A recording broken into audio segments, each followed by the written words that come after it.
ഇന്നത്തെ സന്ദേശത്തിലേക്ക് പോകുമ്പോൾ പുസ്തകം എടുക്കുക. നമുക്കിവിടെ ഒരു സെർമൺ നോട്ട് കീപ്പർ ലഭിക്കും. തീർന്നോന്ന് എനിക്കറിയില്ല. മൂലയ്ക്കുള്ള ബുക്ക് സ്റ്റോറിൽ കിട്ടും. അല്ലെങ്കിൽ ഏതെങ്കിലും ഒരു നോട്ട് ബുക്ക് ഉപയോഗിക്കുക, എഴുതിയെടുക്കണം.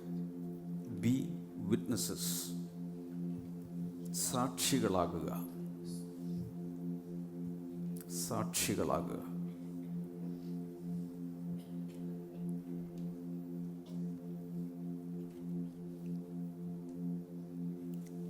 ഇതുവരെ കർത്താവ് നമ്മുടെ ജീവിതത്തിൽ ചെയ്ത കാര്യങ്ങൾ നമ്മൾ കൂടെ കൂടെ ഓർക്കണം. അപ്പോൾ മാത്രമാണ് സ്തോത്രം പുറത്തേക്ക് വരുന്നത്, നന്ദി പുറത്തേക്ക് വരുന്നത്, പാട്ടുകൾ പുറത്തേക്ക് വരുന്നത്. വേറെ ആരും പാടിയില്ലെങ്കിലും ഇടയ്ക്ക് ചില പാട്ടുകൾ എഴുതുന്നത് നല്ലതാണ്. നമ്മളും കർത്താവുമായിട്ട് മാത്രമുള്ള പരിപാടിയാണ്. ഭൂമിയിൽ ആരും പാടിയില്ലെങ്കിലും കുഴപ്പമില്ല. നമുക്ക് ഒരു വ്യക്തിപരമായ സാക്ഷ്യഗീതം, സ്തുതിഗീതം ഉള്ളത് നല്ലതാണ്. ദാവീദിനുണ്ടായിരുന്നു, നമുക്കും ഉണ്ടാകാം. വലിയ ട്യൂണോ കാര്യങ്ങളോ ഒന്നും അറിയണമെന്നില്ല, അങ്ങ് എഴുതുക, ഇരുന്നങ്ങ് പാടുക.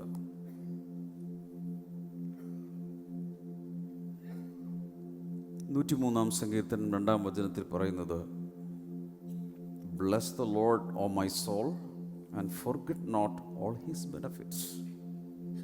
എൻ മനമേ യഹോവയെ വാഴ്ത്തുക, അവൻ്റെ ഉപകാരങ്ങൾ ഒന്നും മറക്കരുത്. ഒരു ഉപകാരവും മറന്നു പോകരുത്. എൻ്റെ അർത്ഥം നന്ദിയുള്ളവരായിട്ട് ജീവിക്കണം. അതുകൊണ്ടാണ് പറയുന്നത്, എല്ലാറ്റിലും സ്തോത്രം ചെയ്യുവിൻ.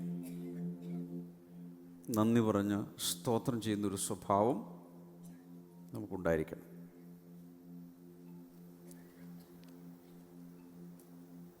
പൊരിഞ്ഞ വെയിലത്തൊരു നാരങ്ങാവെള്ളം കുടിക്കാൻ വേണ്ടി കടയിൽ കയറിയ ലൈം ജ്യൂസിൻ്റെ ഗ്ലാസ് വായോടടുക്കുമ്പോൾ അറിയാതെ, നന്ദി കർത്താവേ എന്നൊക്കെ ഒന്ന് പറയാൻ പറ്റിയ നല്ലതാണ്. കടക്കാർ കേൾക്കണമെന്നില്ല. ഇത് നമ്മളും കർത്താവുമായിട്ടുള്ളൊരിടപാടാണ്. നന്ദിയുള്ളൊരു ഹൃദയത്തെ വികസിപ്പിച്ചെടുക്കുക. പൊതുവെ നന്ദിയില്ലാത്തവരാണ് മനുഷ്യർ.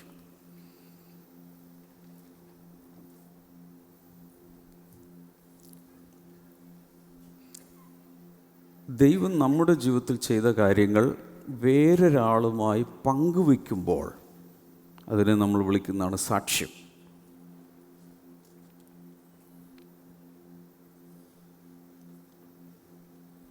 എന്തെങ്കിലുമൊക്കെ ജീവിതത്തിൽ കർത്താവ് ചെയ്തു എന്ന് ബോധ്യമുള്ളവർ വലതുകരം ഒന്ന് ഉയർത്തി കാണിക്കാം. അതെന്ത് ചെയ്യണം? സാഹചര്യവും സന്ദർഭവും നോക്കി അത് പറയണം. ബൈബിളിൽ ഇങ്ങനൊരു വചനമുണ്ട്, തക്ക സമയത്ത് പറയുന്ന വാക്ക് വെള്ളിത്താലത്തിൽ പൊന്നാരങ്ങ പോലെ. Apt word at the right time. ഒരാളൊരു വലിയ പ്രയാസത്തിലിരിക്കുമ്പോൾ, ജീവിക്കണോ വേണ്ടേന്ന് പോലും അറിയാതിരിക്കുമ്പോഴായിരിക്കും നിങ്ങൾ അയാളോട് നിങ്ങളൊരു അനുഭവം പറയുന്നത്. അതോടെ തീരുമാനം മാറുകയാണ്. ഒരാളെ രക്ഷിച്ചില്ലേ, തീയിൽ നിന്ന് വിടുവിച്ചില്ലേ.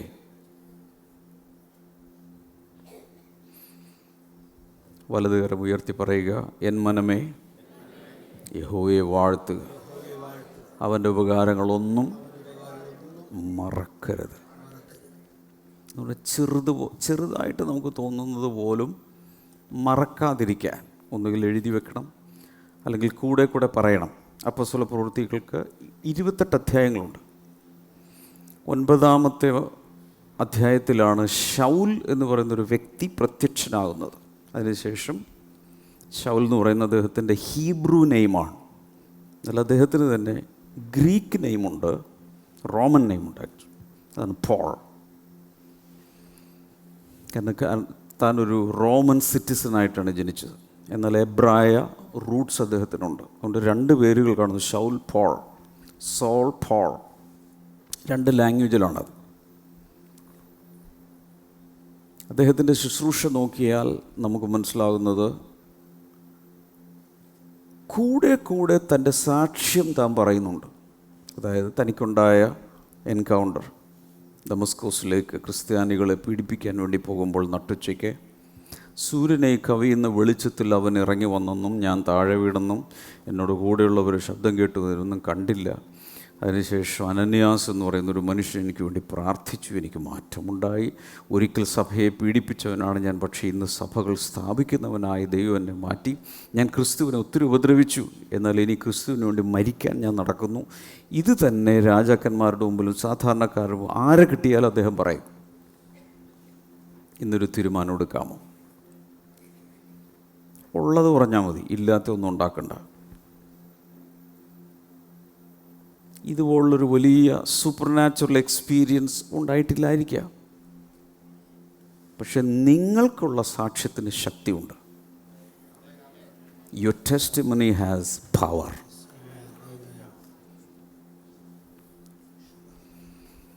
അപ്പോസ്തലപ്രവൃത്തികൾ 1:8 നമ്മൾ വായിച്ചത്, ഈ മാസത്തെ തീം വേഴ്സിൽ പറയുന്നത്, പരിശുദ്ധാത്മാവ് നിങ്ങളുടെ മേൽ വരുമ്പോൾ നിങ്ങൾക്ക് ശക്തി ലഭിക്കും.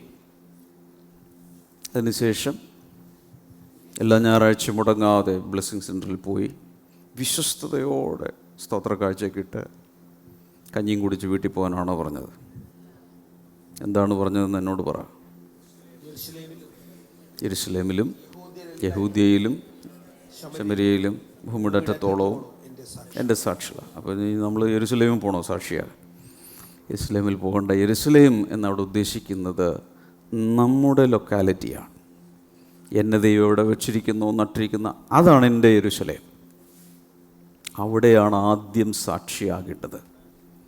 ഇതിനെ പറയുന്നതാണ് the geography of your testimony. നിങ്ങളുടെ സാക്ഷ്യ ജീവിതത്തിന് ഒരു ഭൂമിശാസ്ത്രമുണ്ട്. അതെങ്ങനെയാണ് തുടങ്ങുന്നത്? സ്വന്തം വീട്ടിൽ ആരംഭിക്കുക, അയൽപക്കങ്ങളിൽ ആരംഭിക്കുക, സ്വന്തം നാട്ടിൽ ആരംഭിക്കുക. ആദ്യം സാക്ഷിയാകേണ്ടത് സ്വന്തം ഭവനത്തിലും സ്വന്തക്കാരുടെയിലും കൂട്ടുകാരുടെയിലും സഹപ്രവർത്തകരുടെ ഇടയിലും, അങ്ങനെ നമ്മുടെ ചുറ്റുപാടുകളിൽ ആദ്യം സാക്ഷിയാകുക. അതിനുശേഷം അയൽ പ്രദേശങ്ങളിലേക്ക് കടക്കുക. അത്രയൊക്കെ വിശ്വസ്തത കാണിച്ചു കഴിയുമ്പോൾ കർത്താവ് ഇതുവരെ സഞ്ചരിച്ചിട്ടില്ലാത്ത, ഇതുവരെ കണ്ടിട്ടില്ലാത്ത ജാതികളുടെ, ഭാഷക്കാരുടെ അടുക്കലേക്കൊക്കെ കർത്താവ് നമ്മെ കൊണ്ടുപോകും.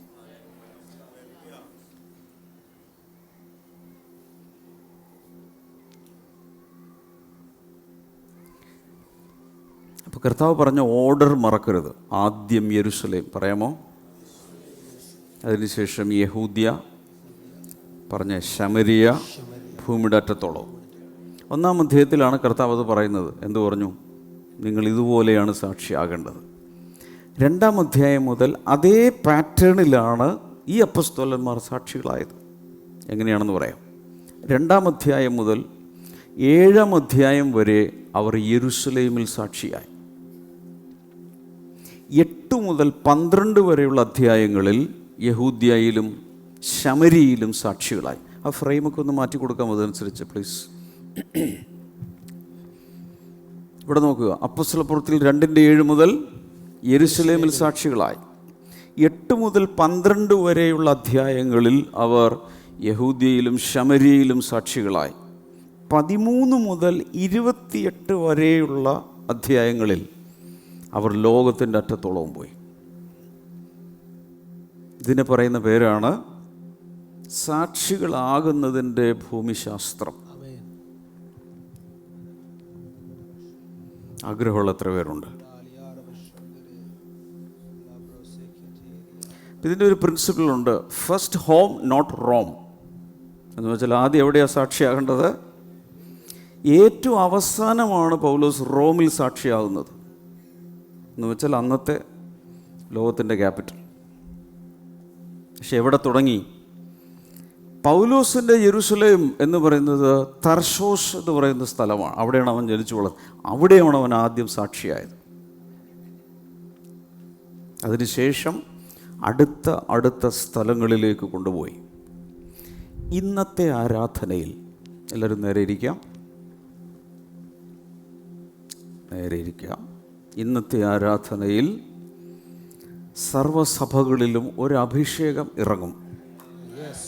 കൈയടിക്കൽ ഒരു ശക്തി ഇറങ്ങും. അതെന്തിനാണെന്ന് പറയാം. കുലുങ്ങാനല്ല, അടുത്ത ആളെ കൂടി തെറിപ്പിക്കാനുള്ള അഭിഷേകമല്ല, വീണ് കിടന്ന് ഉരുളാനുള്ള അഭിഷേകമല്ല, എഴുന്നേറ്റ് സാക്ഷിയാകാനുള്ള അഭിഷേകം ഇന്നിറങ്ങും. അടിച്ചു.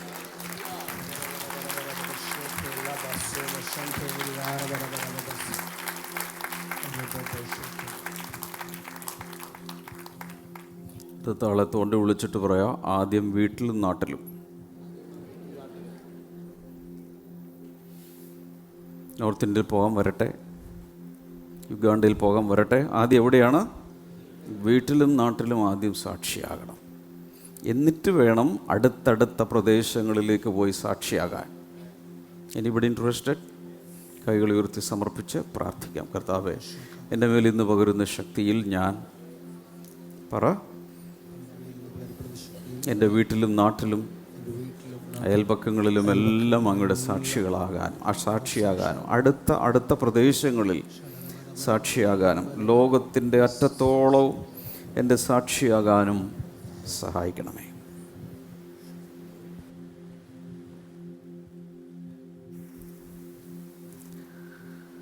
ശ്രദ്ധിക്കുന്നവർ ഒരു വലിയ ഹല്ലേലൂയ പറയാമോ? ഇതിലേറ്റവും ബുദ്ധിമുട്ടുള്ള കാര്യം വീട്ടിലും നാട്ടിലും സാക്ഷിയാകാനാണെന്ന് എത്ര പേർക്കറിയാം? വീട്ടിലും നാട്ടിലും സാക്ഷിയാകാൻ ഭയങ്കര ബുദ്ധിമുട്ടാണ്. അതിൻ്റെ പ്രധാനപ്പെട്ട ഒരു കാരണം നാണമാണ്, ലജ്ജ. അവരെന്ത് വിചാരിക്കും? അവരെന്നെ സ്വീകരിക്കുമോ? അവർക്ക് എന്നെ അറിയാം. ഒന്നും മറച്ചു വെക്കാനില്ല. അവരുടെ മുമ്പിലാണ് വളർന്നത്. അവരുടെ മുമ്പിൽ പോയി യേശുവിൻ്റെ സാക്ഷിയാകുമ്പോൾ ശരിക്കും ഒരു മാനസാന്തരമൊക്കെ ഒന്നും വന്നിട്ടില്ലെങ്കിൽ അവർ പറയും, വലിയ വർത്തമാനം നീ പറയണം, നിൻ്റെ കയ്യിലിരിപ്പില്ല, വീട്ടിൽ പോയിരിക്കാൻ പറയും. എന്നാൽ ജീവിതം അങ്ങ് മാറിയിട്ടുണ്ടെങ്കിൽ, ലൈഫിലൊരു ട്രാൻസ്ഫോർമേഷൻ വന്നിട്ടുണ്ടെങ്കിൽ, പ്രത്യേകിച്ച് വാഗൊണ്ട് പറയേണ്ട, അത് തന്നെ ഒരു സാക്ഷ്യമാണ്. മനസ്സിലായി വരുന്നുണ്ട്? കൈയടിക്കാം.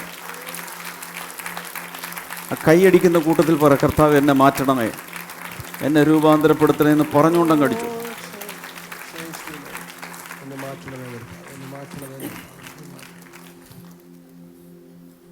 ഇത് സുവിശേഷം 24:14 പറയുന്നത്, ഈ രാജ്യത്തിൻ്റെ സുവിശേഷം സാക്ഷ്യത്തിന് വേണ്ടി ലോകമെമ്പാടും പ്രസംഗിക്കപ്പെടും.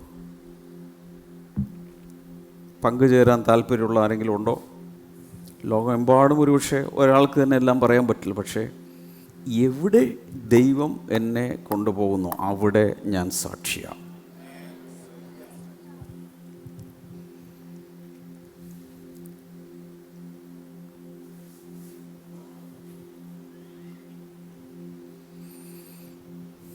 സാക്ഷ്യം എന്നതിൻ്റെ എബ്രായ പദമെടുത്താൽ അതിൻ്റെ റൂട്ട് വേർഡ്, മൂല അർത്ഥം എന്ന് പറയുന്നത് ഡു ഇറ്റ് അഗെയിൻ എന്നാണ്. വീണ്ടും ചെയ്യുക. സാക്ഷ്യം എന്ന വാക്കിൻ്റെ അർത്ഥം എന്താണ്? ഡു ഇറ്റ് അഗെയിൻ, റിപ്പീറ്റ്, വീണ്ടും ചെയ്യുക എന്നാണ്. അതിൻ്റെ അർത്ഥം, ഒരാൾ എഴുന്നേറ്റ് അയാളുടെ അനുഭവം പറയുന്ന സമയത്ത് അയാളുടെ ജീവിതത്തിൽ നടന്നത് കേൾക്കുന്നയാളുടെ ജീവിതത്തിൽ വീണ്ടും ദൈവം ചെയ്യാൻ സാധ്യതയുണ്ട്. ഈ സഭ ശ്രദ്ധിച്ചിട്ടില്ല, ഒന്നുകൂടി പറയാം. ഞാൻ നിങ്ങളുടെ കാര്യം പറയുന്നത്. എബ്രായ ഭാഷയിൽ സാക്ഷ്യം എന്നതിൻ്റെ റൂട്ട് വേർഡിൻ്റെ അർത്ഥം എന്താണ്? ഡു ഇറ്റ് അഗെയിൻ, വീണ്ടും ചെയ്യുക. റിപ്പീറ്റ്, ഡ്യൂപ്ലിക്കേറ്റ്, കോപ്പി ചെയ്യുക എന്നാണ് അതിൻ്റെ അർത്ഥം. അതിൻ്റെ അർത്ഥം, ഒരാൾ സാക്ഷ്യം പറയുമ്പോൾ അയാളുടെ ജീവിതത്തിൽ സംഭവിച്ച അതുപോലെ തന്നെ കേൾക്കുന്ന ഒരാളുടെ ജീവിതത്തിലും സംഭവിക്കാൻ സാധ്യതയുണ്ട്.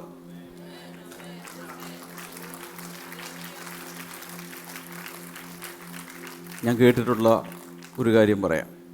കുഞ്ഞുങ്ങളുണ്ടായ സാക്ഷ്യം ചിലർ സ്റ്റേജിൽ വന്ന് പറഞ്ഞിട്ട് അത് കേട്ട് കുഞ്ഞുങ്ങളുണ്ടായ അനേക കുടുംബങ്ങളുണ്ട്. എന്താണ് അവിടെ സംഭവിക്കുന്നത്? ദൈവം അത് വീണ്ടും ചെയ്തു. പറഞ്ഞേ, ഉറക്കെ പറ. അടുത്ത ആൾ പറയുക, ദൈവം വീണ്ടും നിങ്ങളുടെ ജീവിതത്തിൽ ചെയ്യും. ഹല്ലേലൂയ. അപ്പോൾ സാക്ഷ്യം പറഞ്ഞില്ലെങ്കിൽ എന്ത് സംഭവിക്കും? എന്നോട് സംസാരിക്കുക. സാക്ഷ്യം പറഞ്ഞില്ലെങ്കിൽ എന്ത് സംഭവിക്കും? ദൈവത്തിന് ചിലരുടെ ജീവിതത്തിൽ അത് വീണ്ടും ചെയ്യാൻ സാധിക്കാതെ വരും.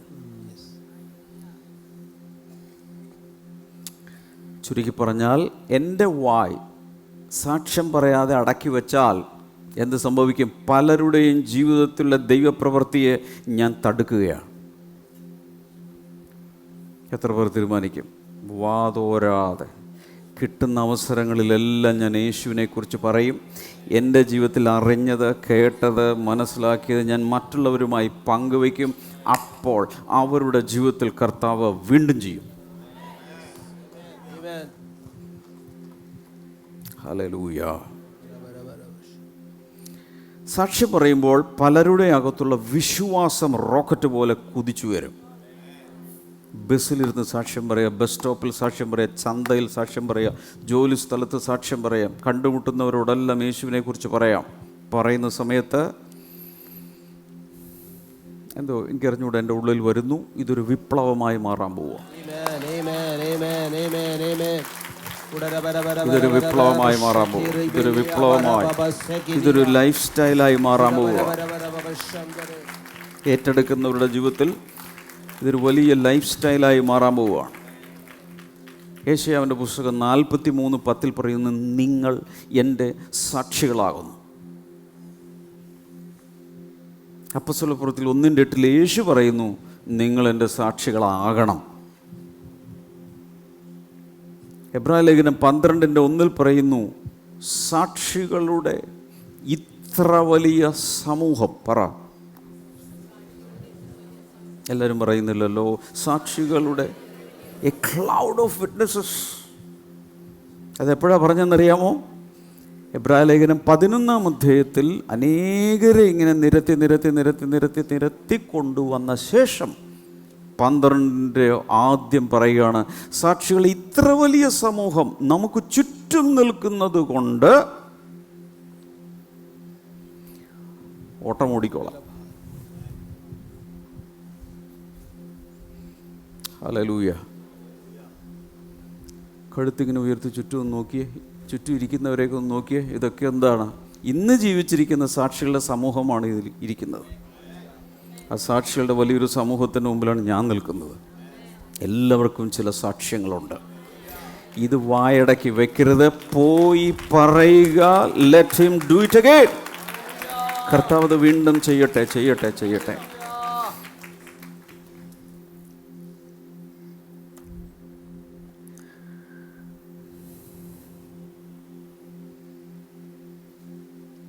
ഈ കർത്താവ് ആദ്യം പറഞ്ഞു, നിങ്ങൾ പോയി പെട്ടെന്നൊന്നും ചെയ്യരുത്, കാത്തിരിക്കണം. കാത്തിരുന്ന് ശക്തി കിട്ടിക്കഴിഞ്ഞ് വേണം നിങ്ങൾ സാക്ഷികളാകാൻ. പക്ഷെ ശക്തി ഒരിക്കൽ കിട്ടിക്കഴിഞ്ഞാൽ പിന്നെ കാത്തിരിക്കരുത്.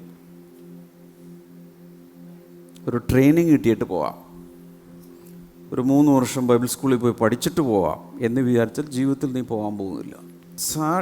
സാക്ഷികളാകുന്നതിൻ്റെ മെത്തേഡ് ഞാൻ പറഞ്ഞുതരാം. ശക്തി വന്നു, അടുത്ത മിനിറ്റ് നീ സാക്ഷിയാണ്.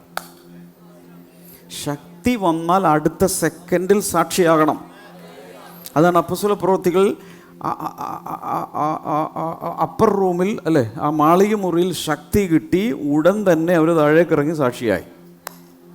പത്രോസ് പറഞ്ഞു, ഇതിന് ഞങ്ങൾ സാക്ഷികളാവും. ഒരിക്കലും സാക്ഷിയാകാൻ വൈകരുത്. ഉടൻ തന്നെ സാക്ഷിയാകുക. അടുത്ത ആളോട് പറയുക, ഉടൻ തന്നെ നിങ്ങൾ സാക്ഷിയാകുക. ഹല്ലേലൂയ. അതിൻ്റെ കാരണം, ശക്തി വരുന്ന ആ നിമിഷം നിങ്ങളുടെ പാസ്പോർട്ടിൽ വിസ സ്റ്റാമ്പ് ചെയ്തു. ഇനി പൊക്കോളാനാണ് പറയുന്നത്. നല്ല സമയം നോക്കി കൈയടിക്കുക.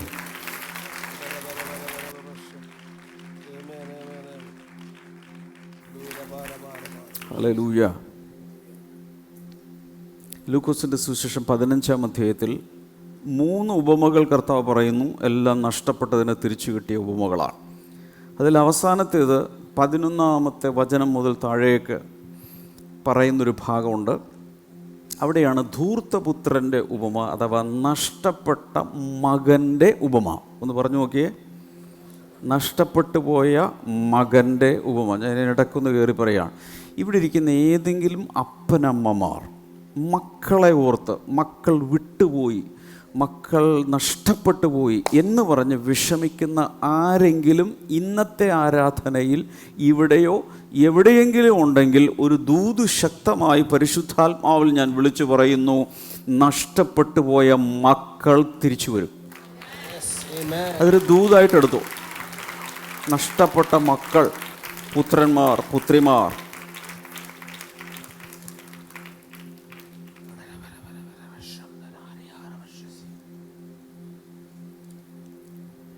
ഒന്ന് പ്രാർത്ഥിക്കണമല്ലോ. ആരെങ്കിലും ഒരാൾ മൈക്കെടുത്തൊന്ന് പ്രാർത്ഥിച്ചു. എന്തോ സംഭവിക്കാൻ പോകുന്നു.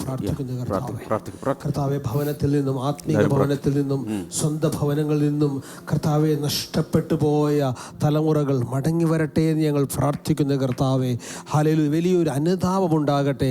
കർത്താവെ, ഈ ഒരു 52 ദിവസത്തെ പ്രാർത്ഥനയുടെ സീസൺ കൂടി ഇവിടെ ആയതുകൊണ്ട് കർത്താവെ, അവർ ആരൊക്കെ ഭവനങ്ങളിൽ നിന്ന് അകന്നിരിക്കുന്നുവോ, കർത്താവെ, ആരൊക്കെ വഴിതെറ്റിപ്പോയിരിക്കുന്നുവോ, അവരുടെ ഹൃദയത്തോട് പരിശുദ്ധാത്മാവ് ഇടപെടണമെന്ന് പ്രാർത്ഥിക്കുന്നു. കർത്താവെ, ദൈവിക ഇടപെടലുണ്ടാകട്ടെ.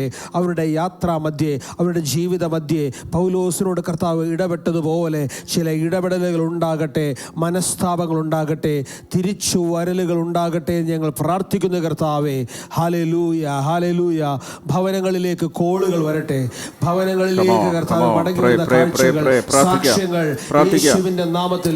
എവിടെയൊക്കെ ബന്ധങ്ങൾ വിച്ഛേദിക്കപ്പെട്ടിരിക്കുന്നു അവിടെ റീജോയിനിങ് ഉണ്ടാകട്ടെ. ഹല്ലേലൂയ, റീയൂണിയൻ ഉണ്ടാകട്ടെ. റെസ്റ്റോറേഷൻ ഉണ്ടാകട്ടെ. കേടുപാടുകൾ പോക്കുന്ന ദിനങ്ങളായി. Hallelujah, hallelujah. മതിലിന്റെ വിള്ളലുകൾ അടച്ചതുപോലെ ബന്ധങ്ങളിലെ വിള്ളലുകൾ, അപ്പനും മക്കളും തമ്മിലുള്ളത്, അമ്മയും മക്കളും തമ്മിലുള്ളത്, മാതാപിതാക്കൾ, ഗ്രാൻഡ് പാരന്റ്സ്, കർത്താവ്, അതുപോലെ ബന്ധുക്കളുമായി എല്ലാ രീതിയിലുള്ളത് അകന്നു കിടക്കുന്നതെല്ലാം ചേർന്ന് വരട്ടെ എന്ന് ഞങ്ങൾ പ്രാർത്ഥിക്കുന്നു. കർത്താവേ, ഹല്ലേലൂയ, ഹല്ലേലൂയ, ഹല്ലേലൂയ. ദൈവപിതാവിന്റെ സ്നേഹത്തിലേക്ക് ഒഴുകട്ടെ എന്ന് പ്രാർത്ഥിക്കുന്നു. വലിയൊരു തിരിച്ചറിവുണ്ടാകട്ടെ, സുബോധം വരട്ടെ എന്ന് ഞങ്ങൾ പ്രാർത്ഥിക്കുന്നു. യേശുവിൻ നാമത്തിൽ തന്നെ ആമേൻ, ആമേൻ, ആമേൻ, ആമേൻ, ആമേൻ. കർത്താവ് തൻ്റെ ജനത്തെ ഇസ്രായേലിനെ നോക്കി പോലും പറഞ്ഞു, നിന്റെ മക്കളെ ഞാൻ ഭൂമിയുടെ അറ്റത്ത് നിന്ന് വരെ മടക്കി വരുത്തും. ഈ ദൂത് ശക്തമായി അന്തരീക്ഷത്തിൽ തങ്ങി നിൽക്കുകയാണ്. മാതാപിതാക്കൾ ഇത് ഏറ്റെടുക്കണം. നിങ്ങളുടെ മക്കൾ നഷ്ടമായി പോയെങ്കിൽ വാഗ്ദത്തം കിടക്കുകയാണ്, അവർ വരും, മടങ്ങി വരും.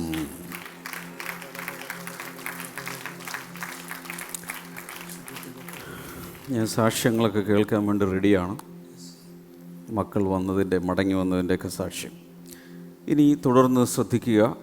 ലൂക്കോസിൻ്റെ സുവിശേഷം 15-ാം അധ്യായത്തിൻ്റെ 25 മുതൽ 32 വരെയുള്ള വചനങ്ങൾ വായിക്കുമ്പോൾ, ഒരപ്പന് 2 മക്കളാണ്. അതിൽ 11 മുതൽ 24 വരെയുള്ള വചനങ്ങളിൽ ഇളയവനെക്കുറിച്ച് പറഞ്ഞു. 25 മുതൽ 32 വരെയുള്ള വചനങ്ങളിൽ മൂത്തയാളെക്കുറിച്ചാണ് പറയുന്നത്. ഒരപ്പൻ്റെ എത്ര മക്കൾ? 2 മക്കൾ. ഇളയവനാണ് സ്വത്തും വഴക്ക് കൂടി സ്വത്ത് മേടിച്ചിട്ട് പോയി ധൂർത്തടിച്ച് നശിപ്പിച്ചവൻ. തിരിച്ചു വന്നപ്പോൾ എന്ത് സംഭവിച്ചവനെ സ്വീകരിക്കുക മാത്രമല്ല, വലിയൊരു ആഘോഷം, അവിടെ ഒരു സെലിബ്രേഷൻ ഉണ്ടായി. Special food, special music, special dance, ഇതൊക്കെ നടക്കുകയാണ് അവിടെ. ഈ സമയത്തിന് വയലിലായിരുന്ന മൂത്ത മകൻ തിരിച്ചു വരുന്നു. മൂത്ത മകൻ അപ്പനോടുകൂടെ ഒരിക്കലും വിട്ടുപോകാതെ ഭവനത്തിനകത്തുള്ള മകനാണ്. ഒരിക്കൽ പോലും അവൻ ഇതുപോലെ ദൂർത്തടിച്ചിട്ടില്ല, 1 രൂപ വെറുതെ കളഞ്ഞിട്ടില്ല. വളരെ നല്ല രീതിയിൽ ജീവിച്ച ഡിസിപ്ലിൻഡ് ആയിട്ടുള്ളൊരു ചെറുക്കനാണ് മൂത്തയാൾ. പക്ഷേ അവൻ വയലിൽ പണി ചെയ്ത് അന്ന് വൈകിട്ട് തിരിച്ചു വരുന്ന സമയത്ത് അകത്തു ഭയങ്കര കൊട്ടും പാട്ടും ഡാൻസും ആരവവും ഒക്കെ കേൾക്കുന്നു. അപ്പോൾ ഒരാൾ, ഇവിടെ വന്നേ, എന്താ കേൾക്കുന്നേ? അപ്പോൾ പറഞ്ഞു, നിൻ്റെ ഇളയ ബ്രദറില്ലേ, ഇളയാള് കുട്ടൻ, അവൻ പോയിട്ട് തിരിച്ചു വന്നു. അയ്യോ, ഭയങ്കര സെലിബ്രേഷൻ, നമുക്കും പോകാം. ഞാൻ വരില്ല. എന്തിവിടെ നടക്കുന്നേ? ഇതെന്ത് വീടാത്? ഞാൻ ഇത്രയും വർഷം 1 രൂപ അപ്പൻ്റെ ഞാൻ കളഞ്ഞു പിടിച്ചിട്ടില്ല. ഒരു നഷ്ടം അപ്പന് വരുത്തിയിട്ടില്ല. രാവും പകലും പണിയെടുത്തു. ഇന്ന് വരെ എനിക്ക് വേണ്ടി ഒരാടിനെ അറുത്തിട്ടുണ്ടോ? ഒരു ഫീസ്റ്റ് ഇവിടെ നടത്തിയിട്ടുണ്ടോ? ഇത് ന്യായമാണോ? നിങ്ങൾ പറ, ന്യായമാണോ? ഇത്രയും വിശ്വസ്തമായി സ്വന്തം വീട്ടിൽ പണിയെടുത്തിട്ട് ഇന്ന് വരെ എനിക്ക് വേണ്ടി ഒരു സെലിബ്രേഷൻ അപ്പം നടത്തിയിട്ടില്ല. ഈവൻ വേശ്യമാരോടൊപ്പം ധൂർത്തടിച്ച് പണം മുഴുവൻ കളഞ്ഞ് തിരിച്ചു വന്നപ്പോൾ അവന് വേണ്ടി കൊഴുത്ത കാളക്കുട്ടിയെ കൊന്നിരിക്കുന്നു. ഇതെന്ത് ന്യായം? ഇതെന്താ അപ്പൻ? ഞാൻ കയറില്ല. അവസാനം അപ്പൻ തന്നെ പാട്ട് നിർത്തി, മ്യൂസിക് നിർത്തി പുറത്ത് വന്നിട്ട് അവൻ്റെ കാല് പിടിക്കുക, മോനെ അങ്ങനെ പറയരുത്, നീ എപ്പോഴും എന്നോടുകൂടെ, ഞാൻ എപ്പോഴും നിന്നോടുകൂടെ, ഒരിക്കലും എന്നെ തെറ്റിദ്ധരിക്കരുത്, എൻ്റെ സ്നേഹത്തെ തെറ്റിദ്ധരിക്കരുത്, എനിക്കുള്ളതെല്ലാം നിൻ്റെയാണ്, നീ എന്തിനിങ്ങനെ ചിന്തിക്കുന്നു? പക്ഷെ നിൻ്റെ മകൻ, നിൻ്റെ ഇളയവൻ, നിൻ്റെ സഹോദരൻ, അവൻ നഷ്ടപ്പെട്ടവനായിരുന്നു, അവൻ മരിച്ചവനായിരുന്നു, അവൻ തിരിച്ചു വന്നതുകൊണ്ട് ഞാനൊന്ന് സന്തോഷിക്കുന്നേ ഉള്ളൂ. മോനെ വാ, മോനെ വാ, മോനെ. പറഞ്ഞു നോ വേ. അപ്പം ഞാൻ വരില്ല. അവൻ പോയില്ല. ചോദ്യം, ഏത് മകനാണ് വാസ്തവത്തിൽ നഷ്ടപ്പെട്ടവൻ? 2 മക്കളും നഷ്ടപ്പെട്ടു പോയി. നഷ്ടപ്പെട്ടവൻ തിരിച്ചു വന്നു. അകത്തുണ്ടെന്ന് പറയുന്നവൻ നഷ്ടപ്പെട്ടിരിക്കുന്നു. ഇതാണ് സഭകളിൽ നടക്കുന്നത്. ഇനി കേട്ടോളണം. വാസ്തവത്തിൽ അവൻ്റെ ഇളയ സഹോദരൻ ലഗേജ് പാക്ക് ചെയ്ത് വീട്ടിൽ നിറങ്ങിപ്പോയി എന്നറിഞ്ഞപ്പോൾ ഈ മൂത്ത സഹോദരൻ, ഈ ജ്യേഷ്ഠൻ വണ്ടി വിളിച്ച് പോകണ്ടായിരുന്നോ സഹോദരനെ തപ്പി? അവിടെ പറയാം, നിങ്ങൾ ഇളയ കൂടപ്പിറപ്പ് നഷ്ടപ്പെട്ടപ്പോൾ ഇവൻ വണ്ടി വിളിച്ച് ഇറങ്ങണമായിരുന്നോ? എൻ്റെ സഹോദരൻ എവിടെ പോയി? ഞാൻ എവിടെയാണെങ്കിലും അവനെ തപ്പി പിടിച്ച് ഞാൻ അപ്പൻ്റെ വീട്ടിലേക്ക് മടക്കി കൊണ്ടുവരും എന്ന് പറഞ്ഞ് അവൻ ഇറങ്ങേണ്ടവനായിരുന്നില്ലേ? അത് അവൻ്റെ ജോലിയായിരുന്നില്ലേ? പറമക്കളെ, ആയിരുന്നില്ലേ? പക്ഷെ അവൻ പോയോ? ഇല്ല. കയ്യിനോട് ദൈവം ഒരു ചോദ്യം ചോദിച്ചു, വേർ ഈസ് യുവർ ബ്രദർ? നിന്റെ ഇളയ സഹോദരൻ എവിടെ? ഞാനാണ് എൻ്റെ സഹോദരൻ്റെ കീപ്പർ. എന്നോടാണോ ചോദിക്കുന്നത്? അത് പോയി ചോദിക്കും. ഇതാണ് സഭകൾക്കകത്തിരിക്കുന്നവരുടെ മനോഭാവം. നഷ്ടപ്പെട്ടു പോയ സഹോദരങ്ങൾ, നഷ്ടപ്പെട്ടു പോയ കുടുംബാംഗങ്ങൾ, അവരോടൊന്നും യാതൊരു ഹൃദയവുമില്ല. ഇവിടെ ഇരുന്ന് കൈയടിച്ചുകൊണ്ടിരിക്കുക.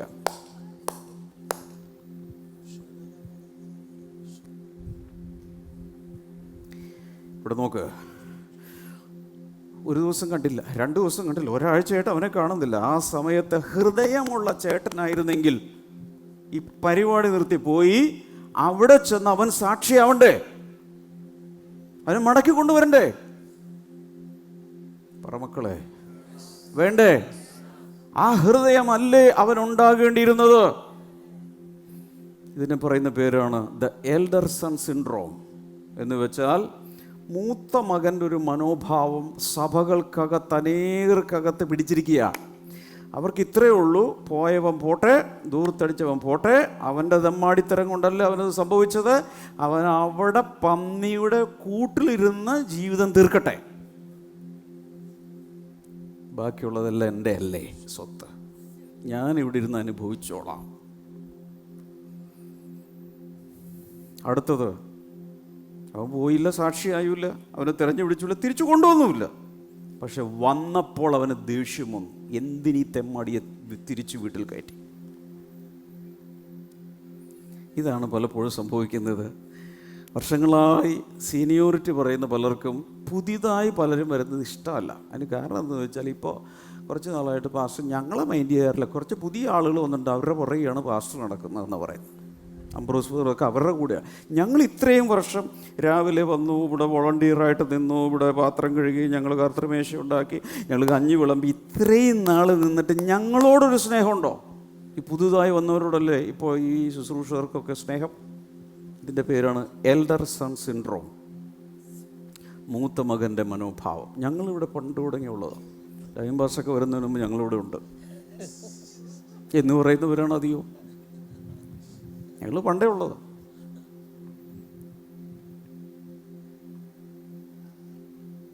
മക്കൾ ഇന്ന് മാനസാന്തരപ്പെടണം.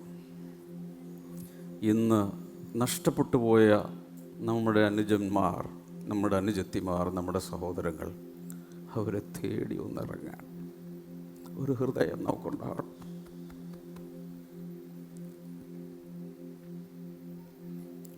എത്ര പേർ തീരുമാനിക്കും ഞാനിങ്ങനെ കൈകൊട്ടി പാടി എല്ലാ ഞായറാഴ്ച വന്ന് അറ്റൻഡൻസ് രേഖപ്പെടുത്തി പോകല്ല? എൻ്റെ ഡ്യൂട്ടി, എൻ്റെ ഉത്തരവാദിത്തമാണ് നശിച്ചു പോകുന്നവരെ തേടിപ്പിടിച്ച് കൃത്യസഞ്ചിൽ കൊണ്ടുവരിക എന്നുള്ളത് എൻ്റെ ഉത്തരവാദിത്തമാണ്. ഞാൻ ഈ പറഞ്ഞത് ചങ്കി കൊണ്ട് ആരെങ്കിലും ഉണ്ടെങ്കിൽ കൈ ഉയർത്തി, ചങ്കുള്ളവർ ഉയർത്തിയാൽ മതി. കുറച്ച് പേർക്കുണ്ട്, അവർ കൈ ഉയർത്തി പിടിച്ചൊന്ന് പ്രാർത്ഥിച്ചു. ആരെങ്കിലും ഒരാളൊന്ന്, സജിത്ത് ബ്രദർ ഒന്ന് പ്രാർത്ഥിച്ച് കൂടെ ചേർന്ന്.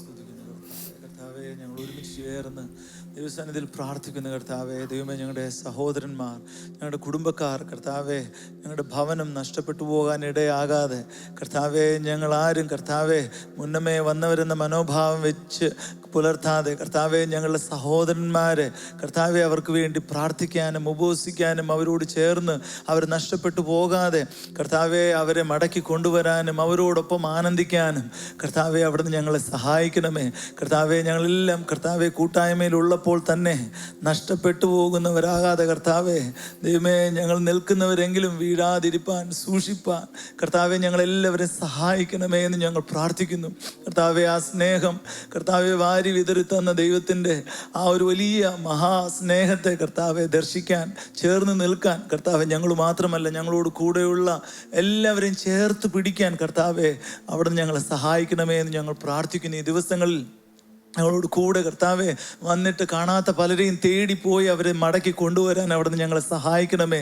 ഞങ്ങളോട് കൂടെ കർത്താവെ ദൈവം എല്ലാവരും ഉണ്ടോ എന്ന് എപ്പോഴും അന്വേഷിച്ച് കർത്താവെ ഒരുമിച്ച് സന്തോഷിക്കുന്ന മനോഭാവത്തിലേക്ക്, ഒരു ഭവനമെന്നും ഒരപ്പൻ്റെ മക്കളെന്ന മനോഭാവത്തിലേക്ക് വരുവാൻ അവിടുന്ന് ഞങ്ങളെ സഹായിക്കണമേ എന്ന് ഞങ്ങൾ പ്രാർത്ഥിക്കുന്നു കർത്താവെ. Hallelujah, hallelujah. ഇതൊക്കെ പറഞ്ഞുകൊണ്ടിരിക്കുന്ന സമയത്ത് ചിലരുടെ മുഖങ്ങൾ നിങ്ങളുടെ മുമ്പിൽ വന്നോ? ചില പേരുകൾ നിങ്ങൾക്ക് വെളിപ്പെട്ടോ? അതൊക്കെ ഒന്ന് നോട്ട്ബുക്കിൽ എഴുതി വെക്കുക. അവരൊക്കെ തിരിച്ചു വരാനുള്ള എല്ലാ സാധ്യതയുമുണ്ട്. അവരെ തിരിച്ചു കൊണ്ടുവരാൻ ദൈവം നിങ്ങളെ ഉപയോഗിക്കും. അടുത്ത ആളോട് പറയാം, വലിയേട്ടൻ മനോഭാവമൊക്കെ അങ്ങ് മാറ്റിവെക്കാൻ പറ.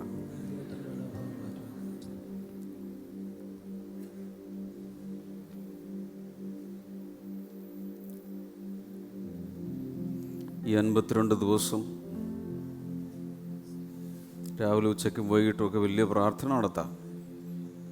പക്ഷേ വാസ്തവത്തിൽ 52 ദിവസങ്ങൾ കൊണ്ട് നടന്നത് റീബിൽഡിംഗ് ആണ്, മറക്കരുത്. ഒരു പുനർനിർമ്മാണമാണ് അവിടെ നടന്നത്. എത്ര പേർക്ക് ആഗ്രഹമുണ്ട് എൻ്റെ പ്രാർത്ഥനാ ജീവിതം ഒന്ന് റീബിൽഡ് ചെയ്യണം, എൻ്റെ വചന പഠനം ഒന്ന് റീബിൽഡ് ചെയ്യണം, എൻ്റെ ബ്ലെസ്സിങ് ഗ്രൂപ്പ് ഒന്ന് റീബിൽഡ് ചെയ്യണം, എൻ്റെ സോണിനെ ഒന്ന് റീബിൽഡ് ചെയ്യണം. പലതും തകർന്ന് കിടക്കുക. പക്ഷെ കുറ്റബോധമൊന്നുമില്ല, ഇങ്ങനെ അങ്ങനെ ചെയ്യുക, ഇങ്ങനെ അങ്ങോട്ട് ആയിപ്പോയി. എന്ത് നല്ല രീതിയിൽ ഗലാത്യരോട് പൗലോസ് അപ്പോസ്തലൻ പറയും, നിങ്ങൾ നന്നായി ഓടിയിരുന്നു സത്യം, പക്ഷെ ആരാണ് നിങ്ങളുടെ വിരുദ്ധർ തെറ്റിച്ചത്? എങ്ങനെ നിങ്ങൾ വീണുപോയി? പരിശുദ്ധാത്മാവ് ഈ 52 ദിവസങ്ങൾ നമുക്ക് തന്നിരിക്കുന്നത് ഇടിഞ്ഞുപോയ, പൊളിഞ്ഞുപോയ, തകർന്നുപോയ എല്ലാ മേഖലകളെയും തിരിച്ച് പണിത് ഉയർത്താൻ വേണ്ടിയിട്ടാണ്. ശുശ്രൂഷകൾ ഒരു പുനർനിർമ്മാണത്തിലേക്ക് പോട്ടെ.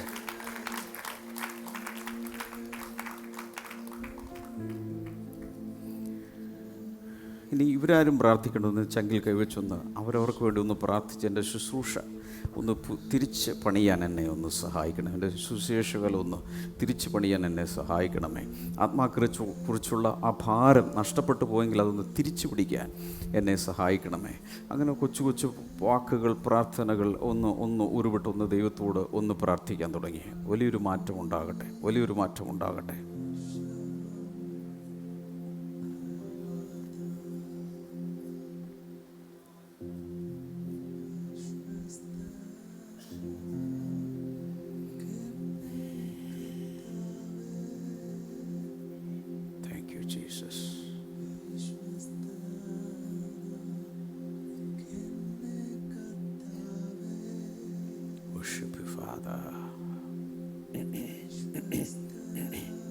ഞാൻ വളരെ പെട്ടെന്ന് ദി ഇമ്പോർട്ടൻസ് ഓഫ് വിറ്റ്നസിങ്, സാക്ഷികളാകേണ്ടതിൻ്റെ ആവശ്യകത പറയാൻ പോവുക. റെഡിയാണോ? Number 1, your witnessing can draw people to the saviour. നിങ്ങൾ സാക്ഷ്യം പറയുമ്പോൾ ആളുകളെ രക്ഷകനിലേക്ക് ആകർഷിക്കപ്പെടും. സാക്ഷികളാകുന്നതിലൂടെ ആളുകൾ രക്ഷകനിലേക്ക് ആകർഷിക്കപ്പെടും. ഇതിലിരിക്കുന്ന ആരെങ്കിലും യേശുവിൻ്റെ സാക്ഷിയാകാൻ എഴുന്നേറ്റാൽ നിങ്ങളെ കർത്താവ് ഒരു സ്പിരിച്വൽ മാഗ്നറ്റാക്കി, ഒരാത്മീയ കാന്തമാക്കി മാറ്റും. എന്തിന്? നശിച്ചു പോകുന്നവരെ രക്ഷകനിലേക്ക് വലിച്ചടുപ്പിക്കുന്ന ഒരു കാന്തമാക്കി കർത്താവ് നിങ്ങളെ മാറ്റാൻ പോവുക. വേണ്ടവരടിക്ക്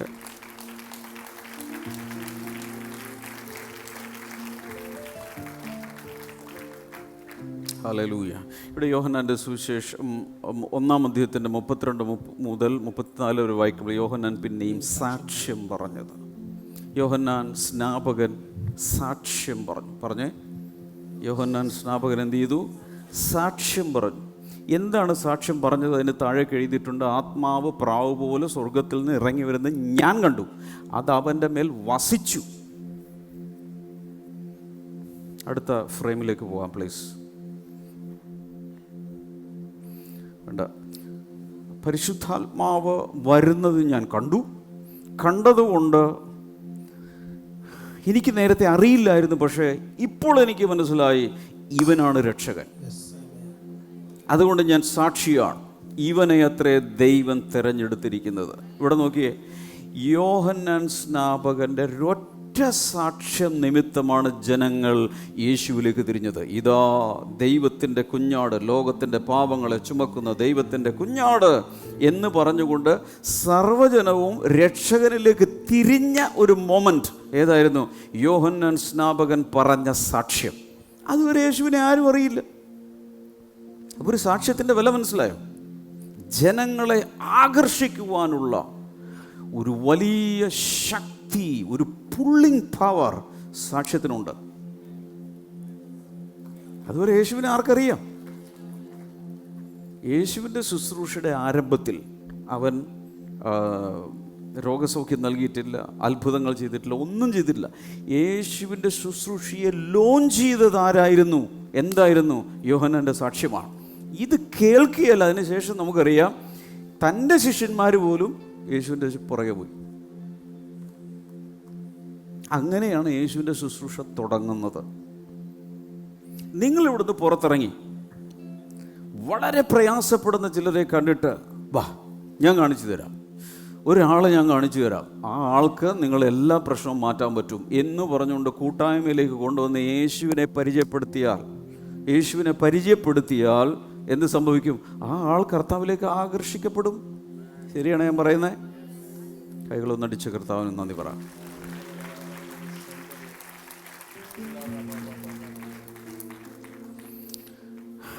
hallelujah. Praise God, praise God, praise God. അതിനുശേഷം യോഹന്നാൻ 10-ാം അധ്യായത്തിൻ്റെ 40 മുതൽ 42 വരെ വായിക്കുമ്പോൾ അവിടെ കാണുന്ന ഒരു കാഴ്ച ഇതാണ്. ജനങ്ങൾ പറയുകയാണ്, ഈ യോഹന്നാൻ അത്ഭുതങ്ങളൊന്നും ചെയ്തില്ല. പറഞ്ഞേ. എന്നിട്ടും യോഹന്നാൻ പറഞ്ഞ സാക്ഷ്യം അവർ വിശ്വസിച്ചു. ഹല്ലേലൂയ. യോഹന്നാൻ ചെയ്ത അത്ഭുതങ്ങൾ കണ്ടല്ല അവർ വിശ്വസിച്ചത്.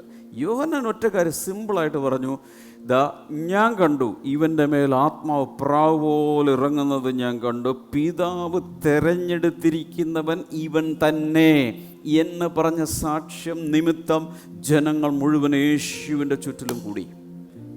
അതിൻ്റെ അർത്ഥം, ലളിതമായി പറയുന്ന വാക്കുകൾക്ക് പോലും, സാക്ഷ്യത്തിൻ്റെ വാചകങ്ങൾക്ക് പോലും ശക്തിയുണ്ട്. ജനങ്ങളെ കൊണ്ടുപോയി നിങ്ങൾ വലിയ അത്ഭുതങ്ങളെ ശുശ്രൂഷ ചെയ്തില്ലേലും നിങ്ങളുടെ ജീവിതത്തിൽ നടന്ന ചില കാര്യങ്ങൾ 2 വർഷം മുമ്പ് നിങ്ങൾക്കൊരു എന്തെങ്കിലും കർത്താവ് നിങ്ങളുടെ ജീവിതത്തിൽ ചെയ്തു, അതൊന്നും ഒരാളോട് പറഞ്ഞു നോക്കി, അതേ പ്രശ്നത്തിലിരിക്കുന്ന ഒരാൾ അയാളുടെ ജീവിതത്തിൽ കർത്താവ് അത് വീണ്ടും ചെയ്യും. ആ ഒരു വ്യക്തി രക്ഷിക്കപ്പെടും. ഈ മരണത്തിൽ നിന്ന് വിടുവിക്കപ്പെട്ട ആരെങ്കിലും ഇതിനകത്തുണ്ടോ? മരണത്തിൽ നിന്ന് വിടുവിക്കപ്പെട്ട കുറേ പേരുണ്ട്. ആത്മഹത്യാ ചിന്തകളിൽ നിന്ന് വിടുവിക്കപ്പെട്ട ആരെങ്കിലും ഉണ്ടോ? കൈ ഉയർത്തി കാണിക്കുക. അതേ ഉള്ളൂ, ഒത്തിരി പേരുണ്ട്. അപ്പോൾ ഇതുപോലെ ആത്മഹത്യാ പ്രവണതയുമായിരിക്കുന്ന ഒരാളോട് ചെന്ന് പറയുകയാണ്, 5 വർഷത്തിന് മുമ്പ് എനിക്ക് ഈ ചാകണം എന്ന് തന്നെയായിരുന്നു ചിന്ത. ഞാനൊരു സ്ഥലത്ത് പ്രാർത്ഥനയ്ക്ക് പോയി. അന്ന് യേശു എൻ്റെ ഉള്ളിൽ നിന്ന് ആ ചിന്തകൾ എടുത്തു മാറ്റി. നിങ്ങൾ വന്നാൽ നിങ്ങളെയും കർത്താവ്, അത്രയും മതി. ആകാശത്തുനിന്ന് തീറക്കണ്ട, ഇത്രയും പറഞ്ഞാൽ മതി, അവർ വന്ന് രക്ഷപ്പെടും. അതെത്ര പേർക്ക് സാധിക്കും? ഹല്ലേലൂയ. നമ്മളെപ്പോഴും മനസ്സിലാക്കേണ്ടത്, ചിലപ്പോൾ വിചാരിക്കും എനിക്കിപ്പോൾ വലിയ അനുഭവങ്ങളൊന്നും പറയാനില്ല, ഒരു ദൂതൻ വന്ന് എടുത്തുകൊണ്ട് പോയതോ അല്ലെങ്കിൽ നട്ടുച്ചതയ്ക്ക് സൂര്യനെ കവിയുന്ന വെളിച്ചത്തിൽ കർത്താവിൻ്റെ മുമ്പിൽ ഇങ്ങനെയൊന്നും പറയാനുള്ള വലിയ ജമണ്ടൻ സാക്ഷ്യങ്ങളൊന്നും എനിക്കില്ല എന്ന് പറയുന്നവരോട് ഞാൻ പറയുക, അങ്ങനെയുള്ള സാക്ഷ്യങ്ങൾ മാത്രം പറഞ്ഞു നടന്നാൽ ആൾക്കറിയാം ഇതൊന്നും എൻ്റെ ജീവിതത്തിൽ സംഭവിക്കാൻ പോകുന്നില്ല. അതേസമയം ഞാൻ കടഭാരത്തിലായിരുന്നു. കർത്താവിന് അതിൽ നിന്ന് പുറത്തു കൊണ്ടുവന്നു. എനിക്ക് ചാകണമെന്നായിരുന്നു ചിന്ത. കർത്താവ് അതിൽ നിന്ന് എന്നെ പുറത്തു കൊണ്ടുവന്നു. എൻ്റെ മക്കൾ, എനിക്ക് ഒരു സമാധാനവും ഇല്ലായിരുന്നു. എന്നാൽ യേശുവിനെ സ്വീകരിച്ച അന്ന് എൻ്റെ ഉള്ളിൽ സമാധാനം കിട്ടിയതാണ്. ഇങ്ങനെയുള്ള കാര്യങ്ങൾ പറഞ്ഞാൽ ആളുകൾക്ക് മനസ്സിലാവും അതാണ് എൻ്റെയും ആവശ്യം. ഞാൻ വരുന്നു. എത്ര മണിക്ക് അടുത്ത ആഴ്ചത്തെ പ്രാർത്ഥന? എവിടെ വെച്ച് കാണാം? എവിടെയാണ് ഞാൻ ഇറങ്ങണ്ടേ? അപ്പം തന്നെ അവർ ചോദിക്കും. ഒത്തിരി പേർക്ക് സ്വർഗത്തിൽ പോയി വലിയ വെളിച്ചമൊന്നും കാണേണ്ട ആവശ്യമൊന്നുമില്ല. ഇപ്പോഴത്തെ പ്രശ്നം അറിയാം മതി. അതിനെവിടെ പോകണം എന്നാണ് അവർ ചിന്തിക്കുന്നത്. അതിൻ്റെ പരിഹാരമാണ് നിങ്ങൾ പറയുന്നത്. വളരെ ലളിതമായി നിങ്ങളുടെ ജീവിതത്തിൽ യേശു ചെയ്ത ചെറുതും വലുതുമായ കാര്യങ്ങൾ അങ്ങ് പറയുക. ഒത്തിരി സൂപ്പർ നാച്ചുറൽ പറയണ്ട, നാച്ചുറൽ പറഞ്ഞാൽ മതി. അതാണ് ജനങ്ങളുടെ ആവശ്യം. യോഹന്നാൻ അത്ഭുതമൊന്നും ചെയ്തില്ല, പറ. പക്ഷെ അവൻ്റെ വാക്ക് അവർ വിശ്വസിച്ചു. ഹല്ലേലൂയ. അടുത്ത ആളോട് പറയുക, ലളിതമായി നിങ്ങളുടെ സാക്ഷ്യം പറയുക. Praise God. യോഹന്നാൻ 4-ാം അധ്യായത്തിൽ ഒരു സ്ത്രീയെ നമുക്ക് കാണാം. പേര് പറയാമോ? പേരറിയില്ല, പക്ഷെ ശമര്യക്കാരി സ്ത്രീ എന്നാണ് അവൾ അറിയപ്പെടുന്നത്. യോഹന്നാൻ 4-ാം അധ്യായം. അവളൊരു സാക്ഷ്യം പറഞ്ഞ കാര്യം പറയുന്നുണ്ട്. അവളും യേശുവുമായിട്ടുള്ള സംഭാഷണമാണ് ബൈബിളിൽ രേഖപ്പെടുത്തപ്പെട്ടതിൽ ഏറ്റവും ദീർഘമായ സംഭാഷണം. യേശു അവളുമായി സംസാരിച്ച ശേഷം അവൾക്ക് മനസ്സിലായി, ഈ നിൽക്കുന്ന യഹൂദൻ സാക്ഷാൽ മശിഹയാണ്. അവൾക്ക് മനസ്സിലായി. അവൾ ചെയ്തത് എന്താണ്? ഓടി ഒരു ബൈബിൾ കോളേജിൽ പോയി അഡ്മിഷൻ എടുത്തു. 3 വർഷത്തെ കോഴ്സ്. ആണോ? നിങ്ങൾ പറയൂ. അവിടെ പറഞ്ഞു, പാത്രങ്ങൾ അവിടെ ഇട്ടിട്ട്, അത് പാത്രം പോലും എടുക്കാൻ മറന്നുപോയി, വെള്ളം കോരാൻ കൊണ്ടുപോയ പാത്രങ്ങൾ പോലും എടുക്കാതെ അവളെങ്ങോടോടി? സിറ്റി സ്ക്വയറിലേക്ക് ഓടി. 4 കവലയിൽ നിന്നുകൊണ്ട് ഉറക്കെ വിളിച്ചു പറഞ്ഞു, ഞാൻ മശിഹയെ കണ്ടെത്തിയിരിക്കുന്നു. നാട്ടുകാരെ വാ വാ വാ, ഞാൻ ഇപ്പൊ കാണിച്ചു തരാം. മശിഹയെ കാണണോ? വാ, കം ഓൺ. കുറച്ച് കഴിഞ്ഞപ്പോൾ ഈ സ്ത്രീ വരുന്നു. പുറകെ പട്ടണത്തിലുള്ള സകല മനുഷ്യരും പുറകെയുണ്ട്. ഈ സ്ത്രീയുടെ ക്വാളിഫിക്കേഷൻ, 5 പ്രാവശ്യം കല്യാണം കഴിച്ചു, 5 പ്രാവശ്യം ഡിവോഴ്സായി. ഇപ്പോൾ ഒരാൾ കൂടെയുണ്ട്, ലിവിങ് ടുഗദറാണ്, ഭർത്താവല്ല.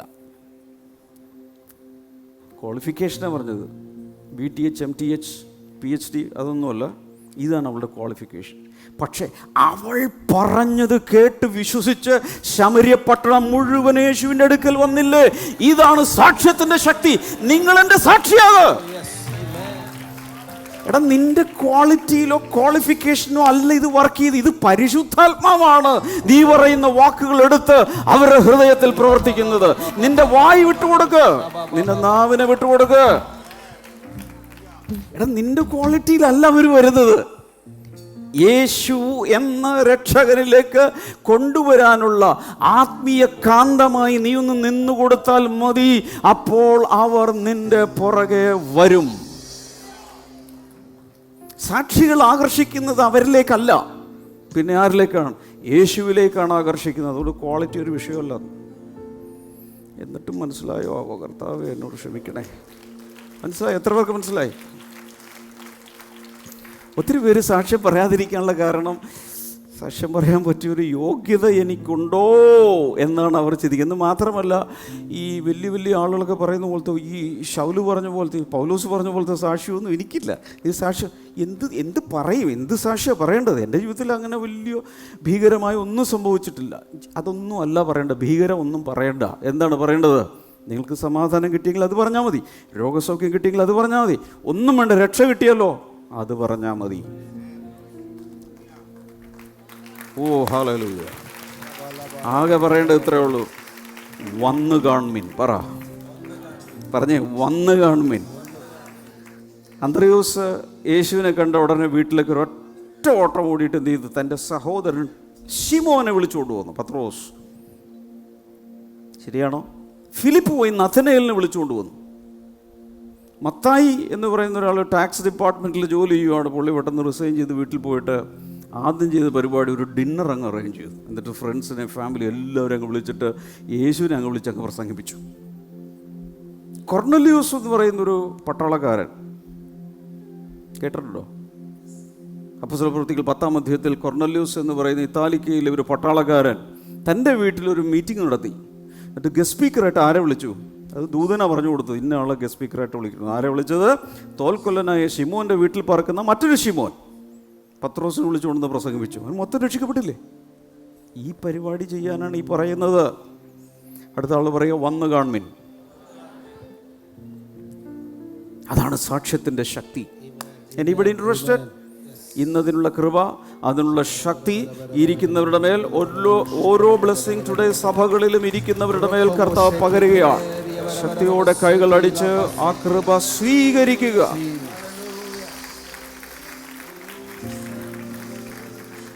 ഹല്ലേലൂയ. ഒരു ദൂത് കൂടി എനിക്ക് വിളിച്ചു പറയാനുണ്ട്. ആരെങ്കിലും വേണമെങ്കിൽ ഏറ്റെടുത്തോ. ഈ ശമര്യക്കാരി സ്ത്രീ പോയി അവളുടെ അതേപോലെ ഡിവോഴ്സായി നിൽക്കുന്ന 10 പെണ്ണുങ്ങളെ അല്ല വിളിച്ചുകൊണ്ട് വന്നത്. ഇത് ശ്രദ്ധിക്കുന്നില്ല. മനസ്സിലാവുന്നുണ്ടോ? അവളുടെ കുറേ കൂട്ടുകാരികൾ, ഡിവോഴ്സായി നിൽക്കുന്ന കുറേ പേര്, അങ്ങനെയാണ് വിളിച്ചുകൊണ്ട് വന്നത്. അല്ല, ഒരു കമ്മ്യൂണിറ്റിയെ കൊണ്ടുവന്നു. മൊത്തം ടൗണിങ് പോകുന്നു, പറഞ്ഞു പോകുന്നു. ഇത് പറയുന്നതിൽ ആരും എന്നോട് പിണങ്ങരുത്. കർത്താവ് ഉപയോഗിക്കുന്ന വായാടികളെയാണ്.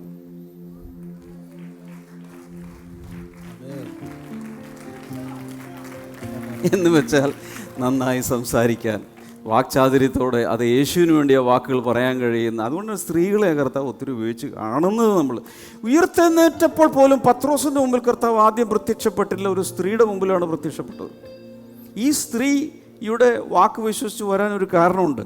ഇവിളി എന്നിട്ട് എന്താ പറഞ്ഞതെന്നറിയാം? ഓടിച്ചത്, മക്കളെ ഓടി പോവാൻ, ഞാൻ മശിയെ കണ്ടെത്തി. എൻ്റെ ജീവിതത്തിൽ നടന്ന എല്ലാം അവൻ എന്നോട് പറഞ്ഞോ? ഇല്ല. ആകെ പറഞ്ഞത്, നിനക്ക് 5 ഭർത്താക്കന്മാരുണ്ടായിരുന്നു, ഇപ്പോൾ ഉള്ള ഭർത്താവല്ല. ഇത്രയല്ലേ പറഞ്ഞുള്ളൂ. ആകെ റെവലേഷനായിട്ട്, ബേർഡ് ഓഫ് നോളജായിട്ട് കർത്താവ് അത് മാത്രമേ പറഞ്ഞുള്ളൂ. ഇവിടെ എന്നിട്ട് എന്താ പറയുന്നത്? എൻ്റെ ജീവിതത്തിൽ നടന്ന മൊത്തം പറഞ്ഞ ഒരാളെ ഞാൻ കാണിച്ചു തരാം, വാ. അതാണ് വായാടി എന്ന് പറഞ്ഞത്. ഇതിൻ്റെ പേരാണ് ദ ഗിഫ്റ്റ് ഓഫ് എക്സാജറേഷൻ. എൻ്റെ മലയാളം ഒന്ന് പറഞ്ഞു കൊടുത്ത് അംബ്രോസ് ബ്രദർ. ഊതിപ്പെരിപ്പിക്കാനുള്ള കൃപാവരം ഇവിടെ ഇരിക്കുന്ന ഒത്തിരി പേർക്കുണ്ട്. എന്താണത്? ഒരു ചെറിയ കാര്യത്തെ ഒരു വലിയ ബലൂൺ പോലെ ഊതിപ്പെരിപ്പിച്ച് പറയാനുള്ള കൃപാവരത്തിൻ്റെ പേരാണ് ദ ഗിഫ്റ്റ് ഓഫ് എക്സാജറേഷൻ. ഒരു ദേവദാസ് മധ്യപ്രദേശിൽ നിന്ന് കേരളത്തിൽ വന്നിട്ട് പറഞ്ഞു, കേരളത്തുകാർക്ക് 10ാമതൊരു കൃപാവരമുണ്ട്. 9 കൃപാവരമാണ് കൊരിന്ത്യർ ലേഖനത്തിലൊക്കെ പറഞ്ഞിരിക്കുന്നത്, അല്ലേ? ഭാഷാവരം, ഭാഷകളുടെ വ്യാഖ്യാനം, വിശ്വാസ അത്ഭുതത്തിൻ്റെ വരം, പ്രവചന വരം, അങ്ങനെ. പക്ഷേ 10ാമതൊരു കൃപാവരം കേരളത്തിലുള്ളവർക്ക് കിട്ടിയിരിക്കുന്നു, ദ ഗിഫ്റ്റ് ഓഫ് ക്രിറ്റിസിസം, വിമർശനവരം. കൈ ഉയർത്തി എത്ര പേർക്ക്? വേണ്ട, അത് ഇവിടുത്തെ കാര്യമല്ല പറഞ്ഞത്, നമുക്ക് പുറത്തെ കാര്യം പറഞ്ഞു. ഇങ്ങനെയുള്ള ചില കൃപാവരങ്ങളൊക്കെ ഓപ്പറേറ്റ് ചെയ്യും. ഈ സ്ത്രീയുടെ പ്രത്യേകത, ചെന്നെന്താ പറഞ്ഞത്? എൻ്റെ ജീവിതത്തിലെ സർവവും പ്രവചിച്ച ഒരാളെ കാണിച്ചു തരാം, പ്രവാചകനാ, മശിഹയാ, വാ. എന്തായാലും പറഞ്ഞത് ഒത്തു. മൊത്തം പട്ടണം വന്നു. പരിശുദ്ധാത്മാവ് എന്നോട് പറഞ്ഞു, ഇനി ഒരാളെ, ക്ലബിലുള്ള ഒരാളെ, അയൽക്കൂട്ടത്തിൽ ഒരാളെ, അങ്ങനെയല്ല, കമ്മ്യൂണിറ്റികളെ വിടുവിക്കുന്ന ചിലരെ കർത്താവ് എഴുന്നേൽപ്പിക്കാൻ പോകുകയാണ്. അത് മലബാറിൽ തുടങ്ങിയിട്ടുണ്ട്. മലബാറിൽ തുടങ്ങിയിട്ടുണ്ട്, വേണമെങ്കിൽ പിടിച്ചോ. വടക്കൻ കേരളത്തിൽ അത് ആരംഭിച്ചു കഴിഞ്ഞു. കമ്മ്യൂണിറ്റികൾ വിടുവിക്കപ്പെടാൻ തുടങ്ങിയിരിക്കുന്നു. Anybody interested? നിന്റെ സാക്ഷ്യ നിമിത്തം ഒരാളല്ല, കൂട്ടങ്ങൾ, പട്ടണങ്ങൾ, ഗ്രാമങ്ങൾ, വില്ലേജുകൾ. ഞാനത് പകരുന്നു, ഞാനത് പകരുന്നു. ഈ ജനത്തിന്റെ മേൽ ഞാനത് പകരുന്നു. I release it. ഓരോ സഭകളുടെ മേൽ ഞാനത് പകരുക. വേണമെങ്കിൽ സ്വീകരിച്ചോ, അഭിഷേകത്തിൽ നിറഞ്ഞ സ്വീകരിച്ചോ.